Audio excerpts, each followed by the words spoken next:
I got Xander's drink. I'm not gonna be able to let go of that emotion. No, I sat down and I grabbed the cup. I was like, "Oh yeah, well, you didn't tell me there was vodka." And then you're like, "Yo, well that's Xander's drink, but have at it." Yeah. We can make you something else if you want." It's like, I'm a hospitality. I'll tell you what. When you I saw you grab the drink. I'm like, Xander's a good host. Because I don't remember like preemptive pour. Bro. I'm like, okay, Xander. Like, what kind of night you trying to have, bro? Yeah, dog. Top tier customer experience. Try to enjoy this podcast, bro.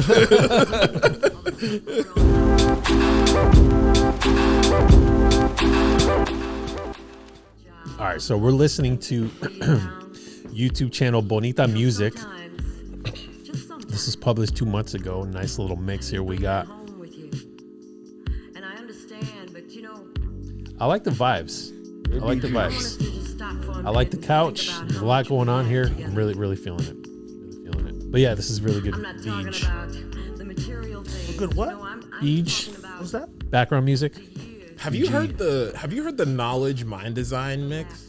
No. That they did in. Have you heard that? I haven't. Do you know Ken X? You know Knowledge? What are you talking about here? Like one of the best beat makers of my generation. You know what I'm saying? Maybe. Hit me off. Hit me off with something. Mind is Knowledge. You know Anderson .Paak, obviously. Yep. They had a collab project called No Worries, which is like I think they're doing a second one, but I love Worries. Anderson. No Worries had like some fucking.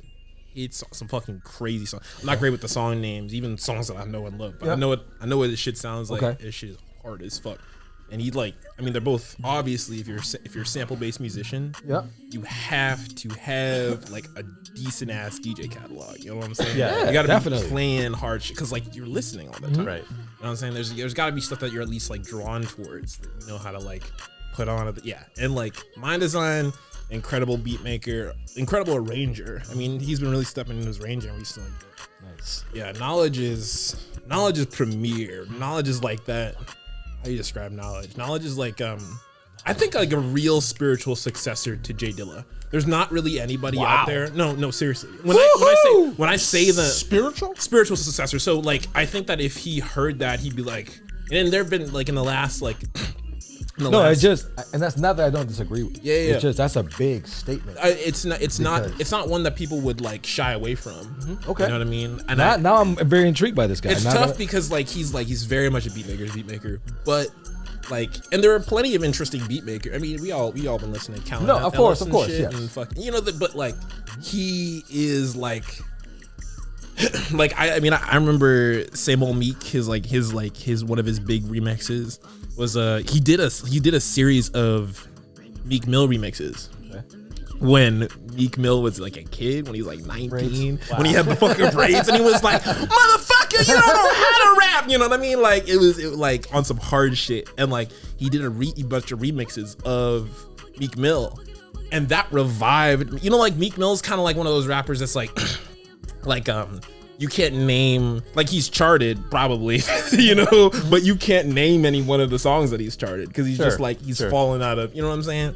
But like he revived that man's career, like in like the hearts and minds of like people who love hip hop, because he was talented as fuck and he was raw as shit, and you see that in the recordings that he remixes on like the I can't remember like the sources that like there's like some old school sources, like early YouTube, like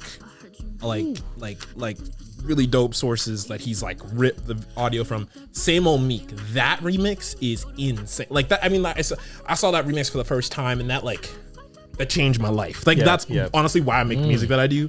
Like it started off with like some electronic, elements that I was like fucking with and like experimenting with movement and and like tying the visual in with the audio, but like knowledge like is the reason why I even be making hip hop. You know what I'm saying? Because on some real shit. No, I mean that's good to know. I mean that's certainly not somebody that I was familiar with personally. And he's like a lot of praise. I like it. He's there's not a lot of people these days that you can like. There's a lot of really incredible beat makers, but a lot of the premier ones that people are fucking with, are like playing off of or in the space of the vision. Like a lot of the hip hop that's pushing it today exists not because of knowledge, but exists. I mean, it's hard to say not, but like exists in a large part because of the influence that he had on the culture. It's incredible. It's incredible. Like real hip hop. You know what I mean? I think that what underground. Hold on. It's tough, bro. Listen, what is real hip hop? You know what I'm saying? Air quotes. Real hip hop. I think it's the spirit. I think the fact that I build motorcycles is real hip hop, bros. Like on some real shit. Like that, because like I think that like the way that I think about form, the way that I think about style, like like what I'm wearing, where I'm at, like that's hip hop, dog. Like, and like white people missed it. The train is gone. Like they think hip hop is like, nah, bro. Like, you know what I'm saying? Like, can you blur that out? Is that like on some real shit? Thing. They like they're stuck in these aesthetics that aren't. You know what I'm saying? Sure.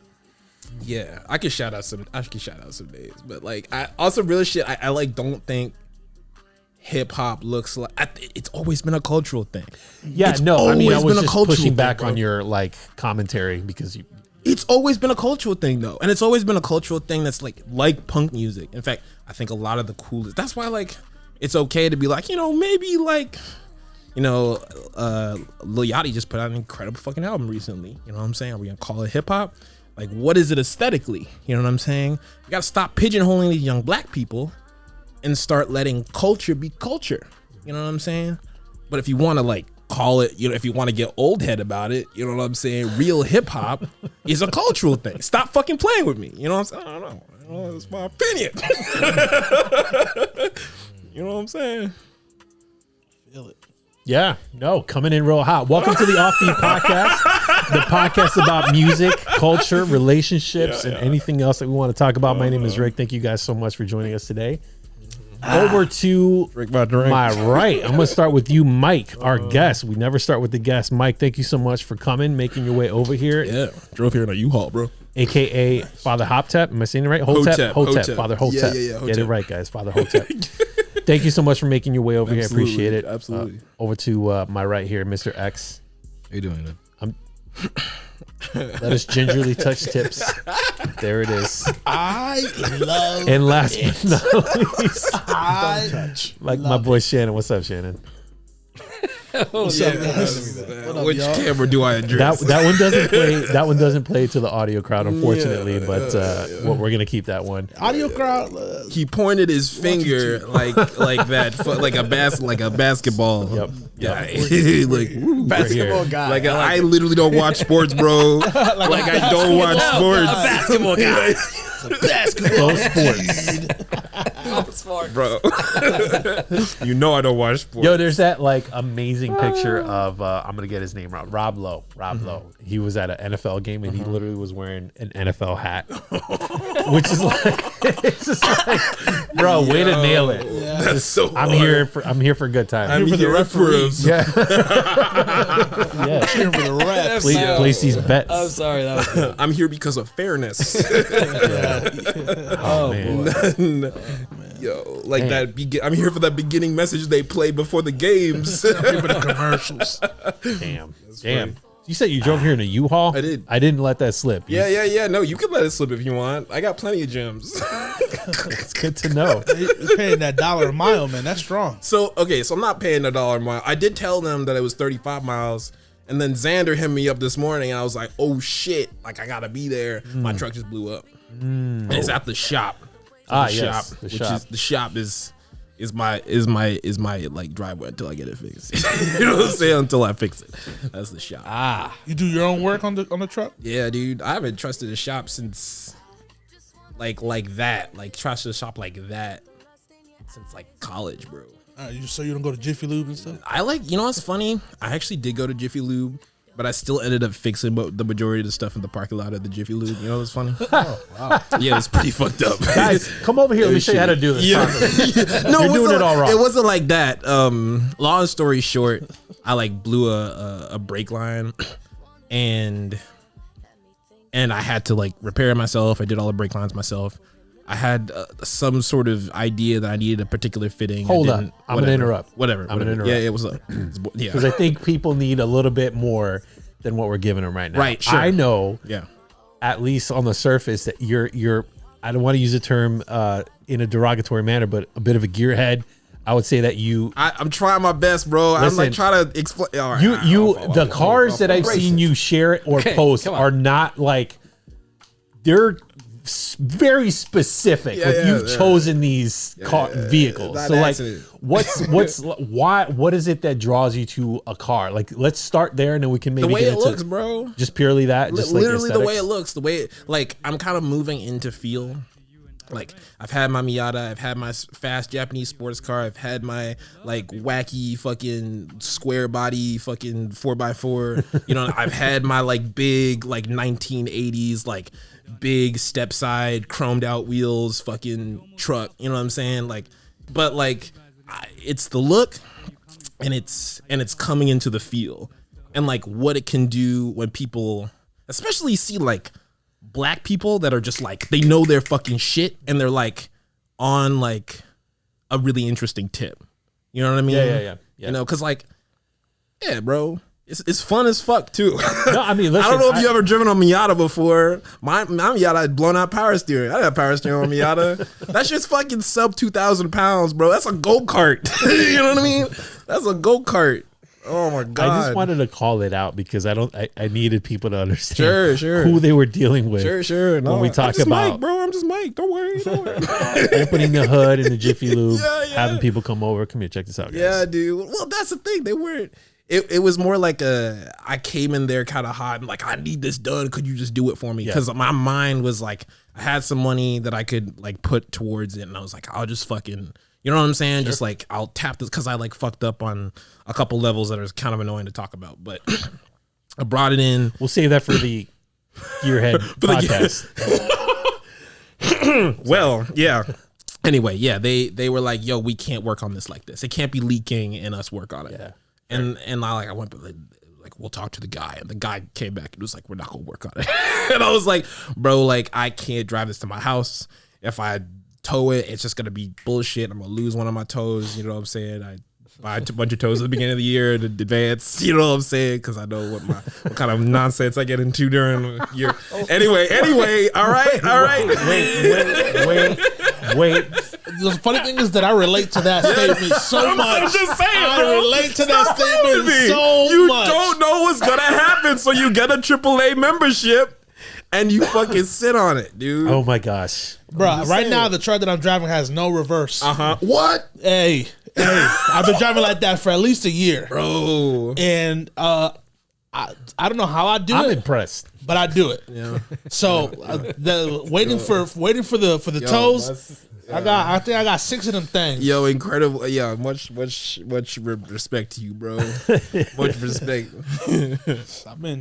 I now need to like. I feel like we should start like a blog of like, okay, like a counter of Shannon has gone 367 days without incident. It's remarkable. I tell you what, I've never had to tow it. Shit. Without reverse. There's other reasons I have to tow it. Yeah. And the times that I had to push the car, not as many as you would think. Wow. Damn, bro. It's. Wait, Wow. so how do you like back out of spots and shit? You always find the pull through spots. So when you parking in the parking lot, you pull through always. You know those pull through spots that aren't actually pull through spots? There's like a garden there. Yeah. So the thing is, you got to find the one that's furthest away. Yeah. You got to find the pull through spot. Yeah. If I'm going to a spot that I know it sucks for parking, Yeah. like I want to go to IKEA to buy something, but the parking over there sucks. Yeah. So it's you're not either- gonna find pull through at I'm fucking not gonna find IKEA, no pull bro. through. So like Not I at got a IKEA, plan to push that sucker out. Yeah. But for the most part, we went to New Haven to get pizza in my truck, and I was worried because the spot we were going to only had on-street parking. Yeah. So you ever try to parallel park, you gotta hit that reverse. We pull up, there was a guy left. It was like perfect timing. Yeah. I was able to just pull into the spot, no reverse. I was like, look at that. Man, that's hard as fuck. That's hard as fuck. Those are the kind of stories that I live for, bro. Yeah. It's like making it work. Like, is that thing reliable? Like, stop playing with me, bro. Like, get out of my face, dude. Man, the reason is, man, on that truck, I already changed the engine. Mm-hmm. I put a different engine on there because it blew. Mm-hmm. The transmission, it was replaced already once. Mm-hmm. So I already spent money into it. So I'm like, my state of mind is like, I'm going to ride this thing until it stops driving. Yeah. Because I put money into it. Right. Sunken cost fallacy, they call that. Sure. I relate. I don't know if your eye can relate to like being in that frame of mind and being that fucked up. Bro. Like, you're not gonna find me saying that any of the cars that I worked on have been a good idea. I have homies that I talk to and I'm like, I would love a reliable car. They're like, bro, stop telling me that. Like, stop telling me that you want a reliable car, bro, and keep buying these shit boxes. Dude, Like, I got myself a my Ford, dad. You know what I'm saying? I think that's why I personally have like mentally moved away from that mindset, because I think my dad historically has been like, what is the lowest amount of money that I can pay for a pair of wheels that will physically move me? I love your dad. I'm in love with your dad, bro. Bare minimum. Yes, bro. Here, $300. Here we go. $300. Like, it'll work once, maybe twice. It's just been a thing like my entire life. Yeah. And so like observing that as a model, I'm like, I don't want to have to deal with the surprise. You can't go to work today. Yeah, that's real. No, listen, bro. you need to figure out something. Like, and believe me, like I've had plenty of car trouble. Like when you guys were describing your problems, I was thinking about my white Dodge Stratus. Oh, damn. That sounds terrible. I love Dodge Stratus. Cool. Again, I put a ton of money into that car, and it disappointed me every time. Yeah. And to the point where like it ended up living in my garage for a while, and full circle, my dad ended up with that car. I'll just take that. Yeah, I'll figure it out. Have you had I a know a car person. have you had a car, Xander, that you put some money in and you don't want to let it go for a while? Yes, it was my black Honda Civic EX. I remember that one. I remember that one too. bro. Man, I put money in that. Yeah, that's really You also So- put miles on that car. Oh, I was all over the place. It was manual too, so it was fun. Ooh. Oh, yeah. Okay. Oh, yeah. So I remember waiting after school. I was tired just waiting. Traffic's going. All of a sudden I hear, cheer, and all I hear is boof. My body goes. Yeah. So I get rear-ended. I'm like, what the hell just happened? I look to the back. They said he's freaking out. Because I guess she was texting. Fun. Yeah. And she hit me. So unconsciously, I also hit the lady in the front of me. Mind you, this is when traffic now starts moving. So we're like, okay, what just happened? I'm still like, whoa, because it was a hard hit. Right. So I, put the car in parking. This lady in the front gets out. She's like, hey, you just hit me. I get out of the car. This lady in the back of the car, she's still freaking out. She gets out the car. I'm sorry. I'm like, oh, Yeah. the lady in the front is like, I Them gotta tears pick off up my me. granddaughter. Yeah. Here's my information. Yeah, boom, boom, boom. Yeah. She gets in her car. She leaves. Wow.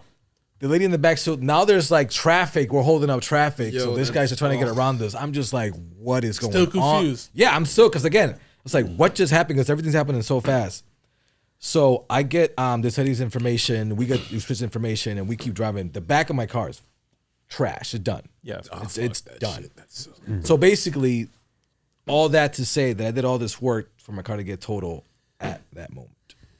It was time. That's the worst. That's the worst. Yes, that's when my car. Tough, man. That was it for that As one. fuck. And I love that car. God damn it, I love that car. That's the other reason that I'm super into cars, because people love their cars. Oh yeah. And like, for some reason in this country, like, we have this cultural aesthetic that's kind of reserved for like a specific group of people. You know what I mean? Or people who find the ways to hack their way in. Give me an example. Yeah, please. I live in a farm area, okay? I see a lot of farmers with super nice trucks. You know, they got their daily, and then they got their, like, their fucking Silverado, their 79 Silverado or whatever the fuck, you know? And I'm like, like dope, you know what I mean? Like, they have many, like, more than one car, and they get to, like, live this Americana bullshit, you know what I mean? I think a lot of motherfuckers had to either have that kind of American dream or watch the Fast and the Furious in order to get, like, you know what I'm saying? On some real shit. Like, I got into cars because, like, I know what they do for, like, on a real note, like, I know what they do inside of people. And I am very interested in, like, turning my homies on to, like, the people around me onto the possibility that, like, we have been, like, duped, you know, by like mechanics and like folks that like that make these things, you know, and especially specifically over the last 20 or so years, that we cannot work on them.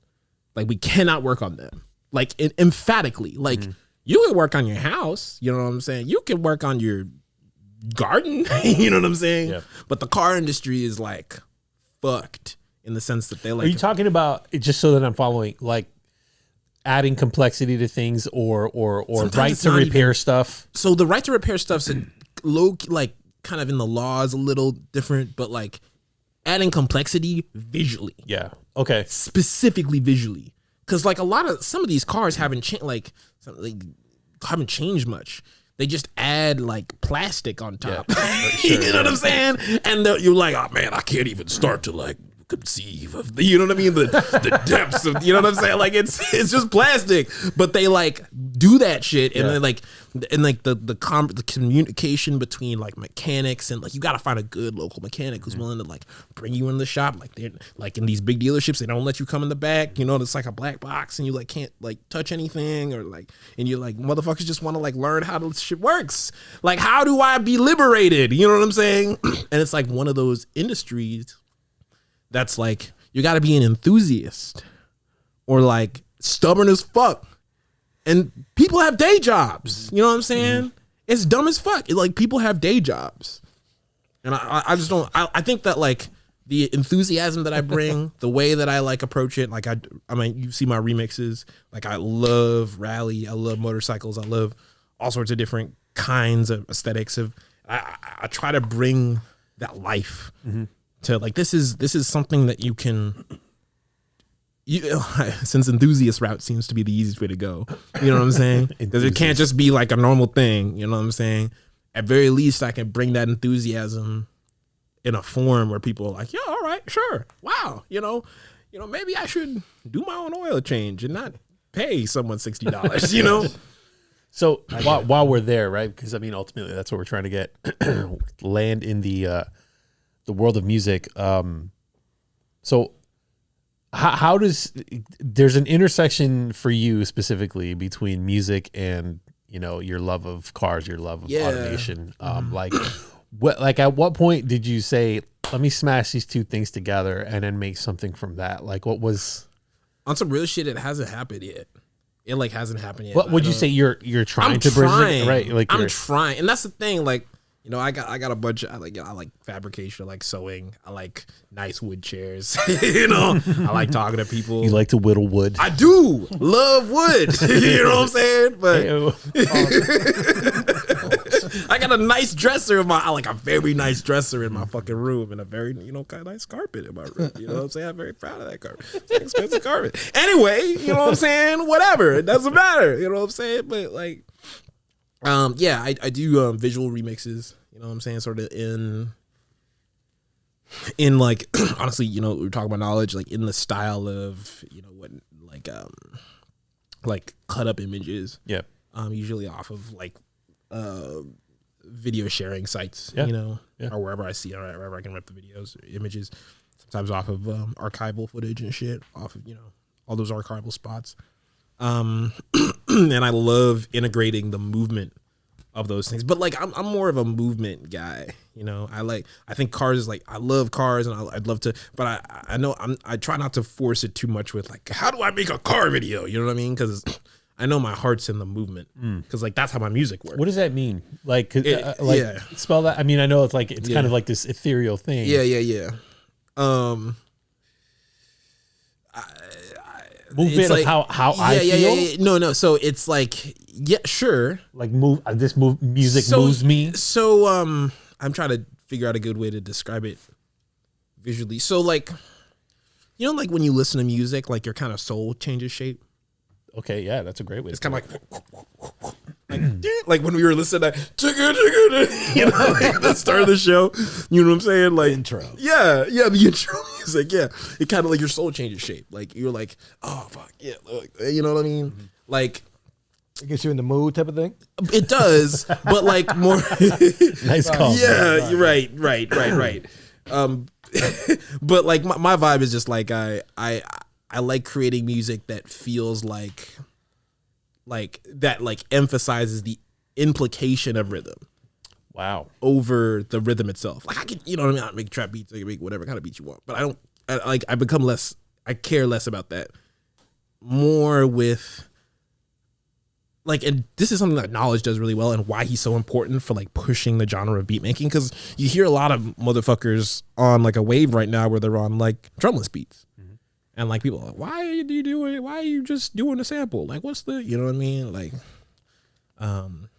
Billy Woods and Griselda and Brain Orchestra, Earl is on the tip. You know what I mean? A lot of these pushing it motherfuckers, alt folks are like doing this shit. And I think it's because like you can get so much emotional power out of like the implication of rhythm. You know what I mean? And especially if you can contrast that with rhythm, you know, or hard hitting drums. If you can create that contrast effectively, like in this example, by not having drums specifically. By not having drums, yes. But also sometimes by using drums and not having drums. You know what I mean? Like kind of pushing the aesthetic in a way where it's like you're not always having drums. You know what I mean? Yeah. Like you can do very powerful things with music. You can do very powerful, and that's something that I'm very interested in mastering, getting better at. So that's the kind of movement that you're kind of referring to, and it works well for the kinds of things that I like to see moving. So I think about things in lines. Yeah, and I think like foreground, background, or like things like I have this remix. There's Superman, and what's that motherfucker from the different planet, like Zerg or something, Zorg, or I can't fucking remember. Zerp, I don't know, bro. Anyway, you whatever. got me on that one. Yeah, yeah. It's a remix, basically. Like it's like this sample that just repeats, and I'm rapping over it, and I'm weaving in between. The sample starts 1, 2, 3, 4, 1, 2 stops. 1, 2, 3, 4, 1, 2 stops, and I'm just rapping in between it and kind of moving in between it, and they're like getting closer together and fucking beating the shit out of each other. You know what I'm saying? And like that energy is like so compelling to me. That energy is so compelling to me. You know what I'm saying? I think that's just hard as fuck. Yeah. No, I mean you clearly passionate. Yeah. I think we would all. Oh agree. yeah. Oh yeah. Yeah. Yeah, I like that shit. You know what I'm saying? I don't know, bro. So I think one of the things that has come up more than once on the pod, as we've discussed, is I think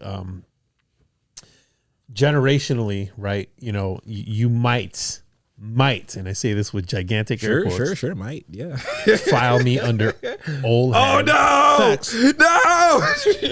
You might also file old heads here. Yo, that's tough. Get ready for some real no, old go ahead. I'm about to get beat the shit out of. Nah, bro. What I'm curious about is so it's at the start of the show we were talking about, like, you know, essentially what is hip hop, very briefly and broadly. Not like the music that we hear today and the up and coming generation, or whatever the fuck you want to call them, like, you know, all the music being made today under the term, I'll just say term, not even label. I don't even want to call it a label, right? Because to your point, like, there are things that are hip hop in nature, not specifically just music, although, you know, you could argue the origin was music, but whatever. Like, we don't have to get culture, bro. I think it was culture, but that's sure. But it's like at a certain point, you need like a unifying thing to drive people, right? So like to like make people believe that the category makes sense. No, man, I'm going back to like, you know, something real basic. Sure. You know, I'm sorry, I'm drawing a blank on the name of the song, but it's I said a hip, huh? A hip it. Yeah. Right, sure. I'm sorry, I'm forgetting the name of the song, but like going back to something like a touchstone moment like that in history. Mm-hmm. Xander, are you dying right now? No, I feel like he's dying.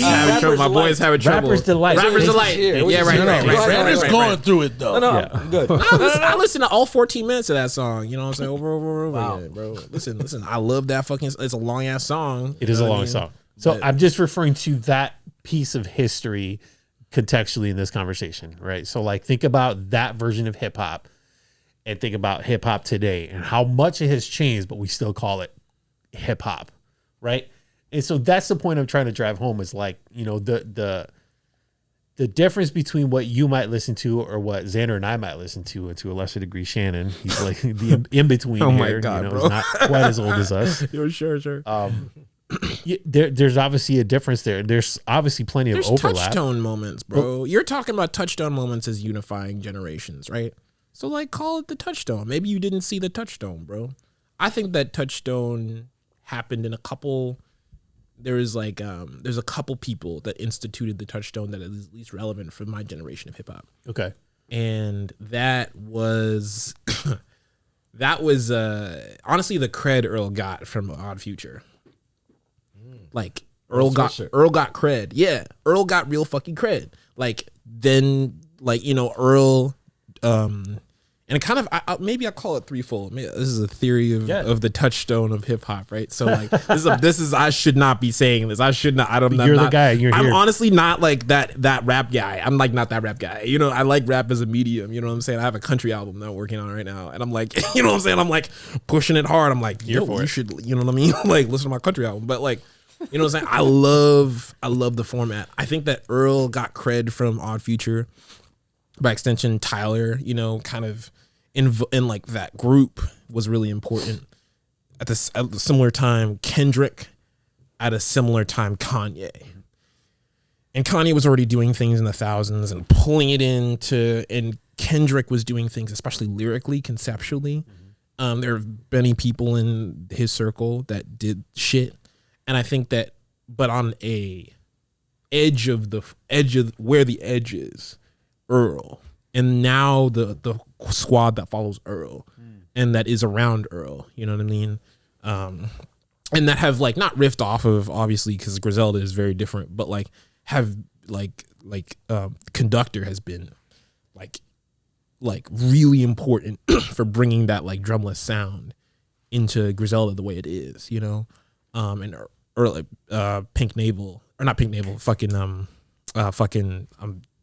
drawing a blank. Navy Blue. Pink Navel, shouts out. Pink Navel's dope. But Navy Blue and Brain Orchestra and, you know, Billy Woods, you know, like all these cats are like kind of Earl's camp. Mike, you know what I mean? Of Earl's camp, doing really dope stuff on like the fringes. I think that's it's a lineage. It's a real ass lineage, because Odd Future was fucking important. You know, all those motherfuckers were Jasper, like Left Brain, like Domo. All of those motherfuckers were important in their own way.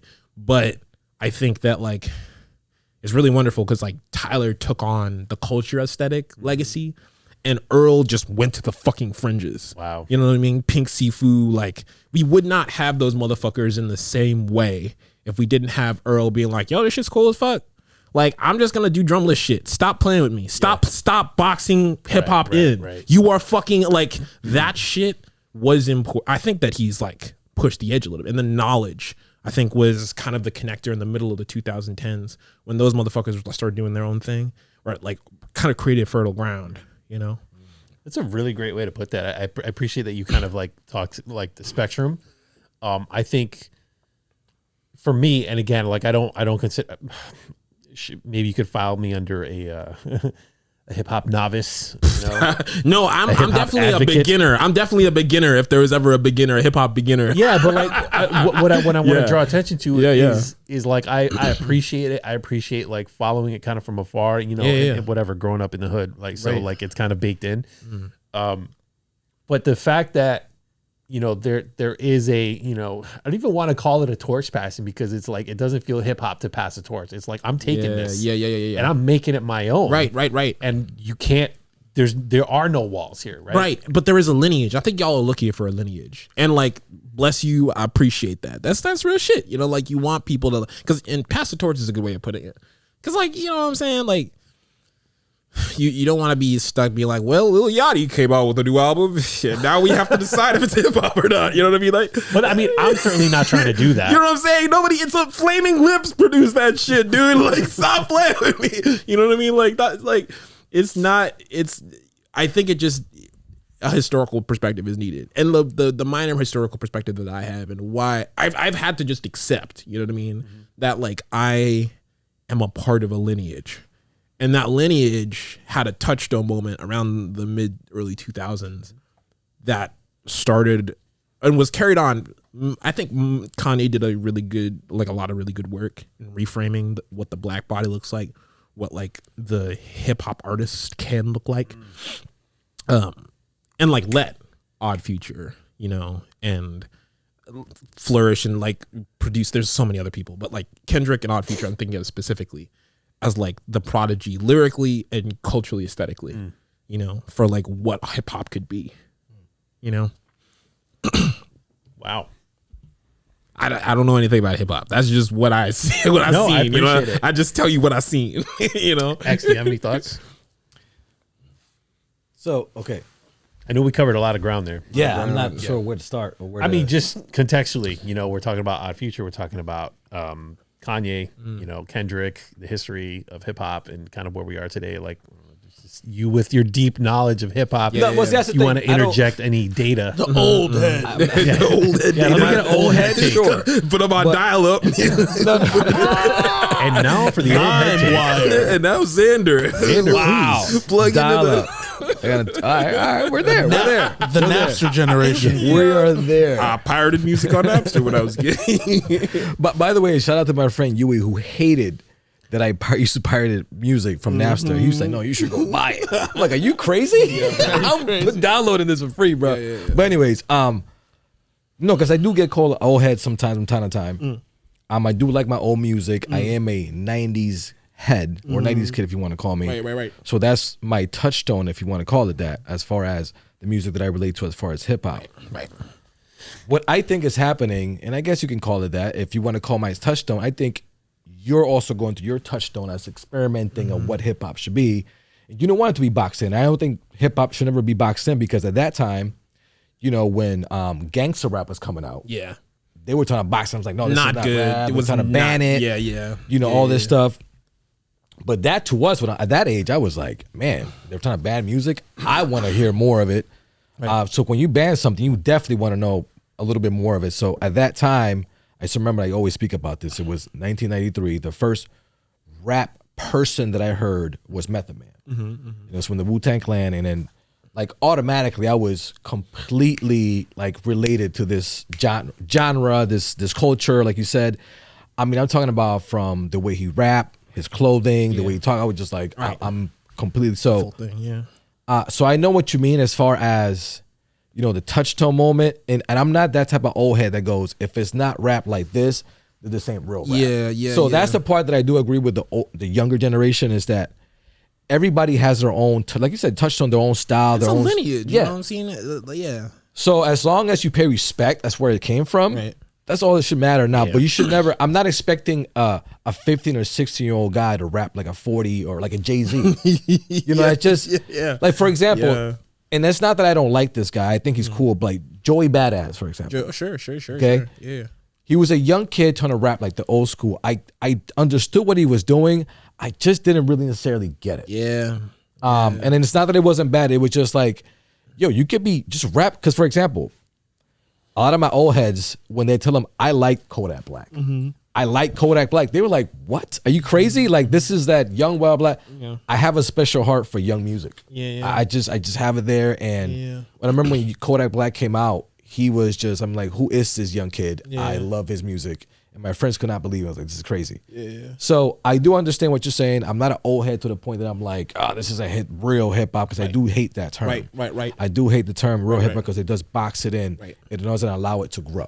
Right. So I do agree with you where you're coming from as far as the lineage and the touchstone. So I appreciate I think, well, I'll speak for us as a collective, that we don't necessarily subscribe to that philosophy, right? Because it does feel very rigid in thoughts, in not being flexible. And I think, obviously kind of like in tandem with society, right? Like society is saying the same thing, right? It's like, they're what are these artificial boundaries that we're kind of imposing on humanity, right? Like we have the kind of these made up rules that we just say, well, you have to do this. Yeah, right. Why? And I think just asking the question and having, intelligent conversation about it, or at least discourse, let's have a conversation about it. I think that goes a long way. And so, having the narrow-minded take, I don't think in this day and age is going to go over well with many people. Shannon? Just to cut in really quick, because you say you're doing a country album. Do you have the same passion and take with country music? Big time. You know what I mean? Okay. I went through a lot of I was in church, you know what I'm saying? As we all were. Yeah, you know what I'm saying? Singing in church, you know what I'm saying? Like had my stint, like a short classical training stint that like helped reinforce like through theory and some techniques like what I was doing when I was in my senior year of high school or college or high school, and then like through college I was in choirs and stuff. I was singing my entire life, you know what I mean? There's not a moment in my life where I wasn't singing. You know what I'm saying? My voice is pretty developed. And I have a lot of use and like range for my voice. And I mean, on the boxed in end, you know, I'm kind of a dick about it, but like a lot of the times I'm like, I don't like how people visually perceive me and assume what I am. It fucking frustrates me. You know what I'm saying?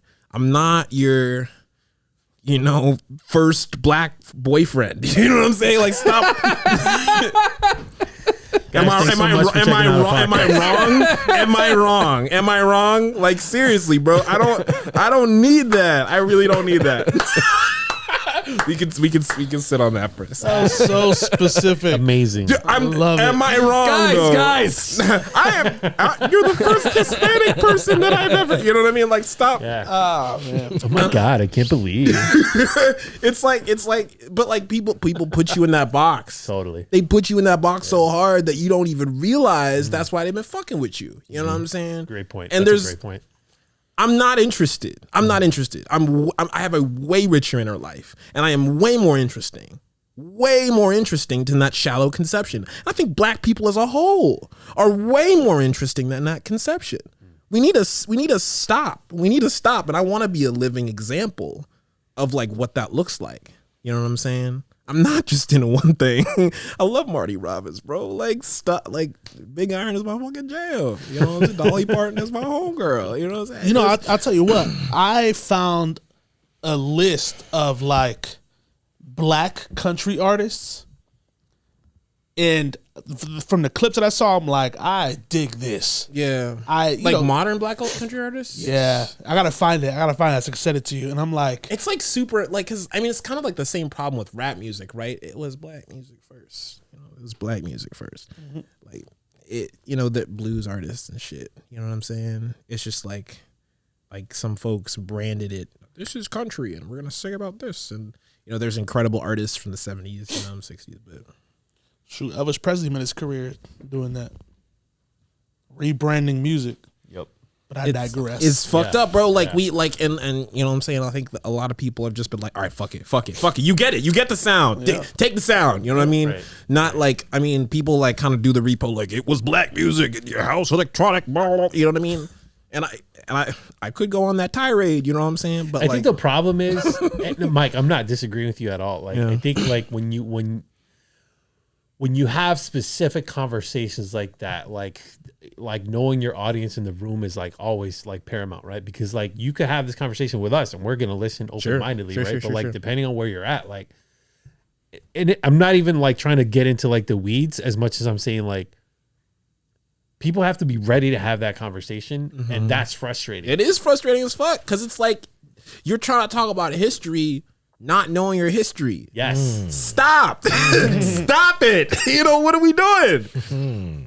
I don't know, bro. What the fuck? I like that. Are you bleeping these out? Okay. Yeah. All right. Just check. I don't. We're all adults here. Oh, nice. We're all right. adults Drink my drink. My seltzer water. Oh, man. Wow. Man. Went places. We did. Wow. Shannon, how you doing over there, man? I'm doing fantastic, doing good? man. Taking in all this data? I am. I'm enjoying it. Taking it in. Yeah. I mean, I try to take it in when I can. I know Mike is That's comes what in. she said. Hey, Did you have a music topic on hand that you wanted to talk about? I have a couple options here, but it seems like you have something that you want to say? Do you want to save it for the next one? Where are we at in time?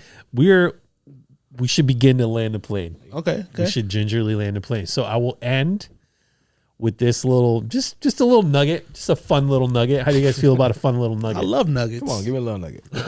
Okay. Chick-fil-A specifically. Do we have any thoughts on Drake reveals Nigerian roots by showing father's ancestry test? I'm gonna walk out. I'm gonna walk out, dude. Like, what the fuck? No, wait, hold on. Oh god. Hold on. Could do like a relationship question, or something difficult. Mike, have you ever thought about sex with men? Like something lighter? Like what the fuck? That's lighter. That's lighter. Yeah, dude. I mean, I'd rather that than talk about Drake fucking pulling out a form and be like, I'm black. Hold I'm on, really black. because I'm glad this actually happened.